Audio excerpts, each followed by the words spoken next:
প্রথমবার এত কাছ থেকে তাকে ফুটবল খেলতে দেখলাম। আগের ভিডিওতে তোমাদের কাছে শেয়ার করেছিলাম যে আমি স্কুলে গিয়েছিলাম।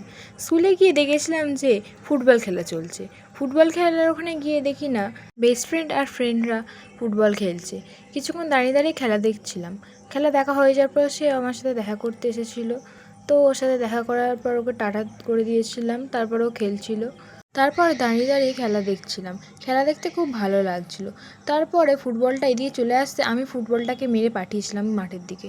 তারপর ওরা আবার ফের খেলা শুরু করে দিয়েছিল। তোমরা কারা কারা ফুটবল খেলো কমেন্ট করে জানাও। যারা ফুটবল লাভার আছে তারাও কমেন্ট করে জানাও। ভিডিওটা তোমাদের কেমন লাগলো কমেন্ট করে বলে যেও। আমার তো ফুটবল খেলা দেখতে খুবই ভালো লাগে। তোমাদের কার কেমন লাগে, কার ভালো লাগে, কার ভালো লাগে না তোমরা কমেন্ট করে জানিও। খেলাটা হচ্ছিল যেই স্কুলেতে আমি পড়ি সেই স্কুলের মাঠে, অর্থাৎ রাঘবপুর সেন্ট পলস হাই স্কুলের মাঠেতেই খেলাটা হচ্ছিল, মানে ওরা খেলছিল। তো ভিডিওটা কেমন লাগলো তোমরা কমেন্ট করে জানিও সবাই। আজকের জন্য এটুকু, সবাইকে টাটা, দেখা হবে নেক্সট ব্লগে।